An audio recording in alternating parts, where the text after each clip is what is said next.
by whose decease the crown of the United Kingdom of Great Britain and Northern Ireland is solely and rightfully come to the Prince William. We, therefore, the Lords Spiritual and Temporal of this realm, and members of the House of Commons, and representatives of the realms and territories, aldermen and citizens of London and others, do now hereby, with one voice and consent of tongue and heart, publish and proclaim that the Prince William become our only lawful and rightful liege lord, by the grace of God, of the United Kingdom of Great Britain and Northern Ireland, and of his other realms and territories, King, head of the Commonwealth, defender of the faiths, to whom we do acknowledge all faith and obedience with humble affection. The United Kingdom has plunged into a profound period of sorrow. The United Kingdom has been swept into one of the most emotionally stirring chapters in its modern history.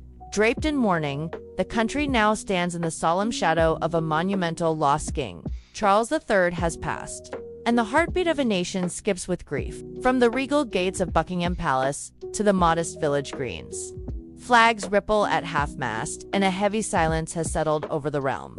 It's not just a monarch who has gnats, a father, a symbol, a legacy carved from centuries of tradition and tempered by the demands of a modern world. The gravity of the moment has brought together the royal family in rare, unguarded intimacy. Behind closed doors, beyond the public stoicism, insiders speak of long embraces, tear-streaked cheeks, and shared memories that stitched them closer than ever. This is a royal loss. Yes, but more importantly, a deeply human one. As the world tries to make sense of what unfolded in King Charles's final hours, attention turns to the quiet strength of Princess Anne and the poised compassion of Catherine, Princess of Wales. Their actions, subtle yet seismic, have illuminated the monarchy's heart in ways rarely seen before. It began with a statement simple, stark, and historic. In early July 2025, Buckingham Palace confirmed the king's death after a courageous battle with illness. That single moment set into motion the quietly rehearsed wheels of Operation Many Bridge, a protocol steeped in tradition yet adapted for a new century. As Britain stepped into national mourning, the air thickened with collective sorrow. In the days that followed, streets transformed into rivers of remembrance. Crowds gathered with candles and chrysanthemums, whispering prayers and stories. Television screens beamed decades of Charles's life, his coronation, his environmental speeches, his fatherly warmth, allowing citizens to grieve not only a sovereign but a man who tried to marry duty with conscience. But the mourning wasn't confined to the public. Within palace walls, a newly crowned King William V found himself wearing two crowns, one of state and one of sonship. According to those close to him, William convened family members in quiet reflection, his voice faltering as he recounted his father's humor, his compassion, and his relentless dedication. The kingdom slowed. Sports events paused mid-pitch for moments of silence. Schoolchildren were taught the meaning of legacy. Pubs, parks, and parliaments fell under a shared hush. This was not grief imposed, it was grief embraced, turning each act of remembrance into a thread in a vast national tapestry of mourning. As the ceremonial gears turned, the emotional core of the royal family came into clearer focus. Princess Anne, ever stoic, emerged as the fortress of the family. Echoing her role during her mother's passing, she remained by her brother's side to the very end, her presence a testament to duty born not of protocol, but of profound love. Catherine, meanwhile, became the family's emotional compass. Managing her own sorrow while guiding her young children through the fog of loss, she served as both caregiver and quiet architect of togetherness. Her recent health struggles made her empathy more palpable, her quiet strength more resonant. Insiders recall intimate moments at candlelit evening with Princess Anne and King William, flipping through old photo albums, laughter cracking through tears as they remembered Charles's garden gloves, always muddy, always worn. Catherine orchestrated soft family gatherings, spaces for silent reflection, warm tea, and memory sharing. She was the whisper amid the weeping, the calm at the core of the storm. When the time came for the public farewell, both Anne and Catherine stepped forward, literally and symbolically. Princess Anne, dressed in full naval regalia, led the royal procession just as she had during Queen Elizabeth II's funeral. the first female royal ever to walk behind the coffin. Her stride, steady and sure, symbolized decades of loyal service and quiet strength. Catherine, breaking from past traditions of women riding in carriages, marched beside her. Her black veil fluttered like a banner of resolve, her every step a message of grace under fire. This wasn't just pageantry, it was a portrait of evolution. The inclusion of Anne and Catherine at the front of the procession signaled a shift in royal roles, one that honors service over status. Integrity over hierarchy. Inside Westminster Abbey, King William performed a delicate dance welcoming presidents, prime ministers, and dignitaries, all while privately mourning his father. In full military dress, he stood as the monarchy's new face, measured, modern, and grounded. He exchanged heartfelt stories with world leaders about Charles's environmental crusades. One tale of a global summit where Charles persuaded skeptical leaders to back a biodiversity pact brought tears to William's eyes.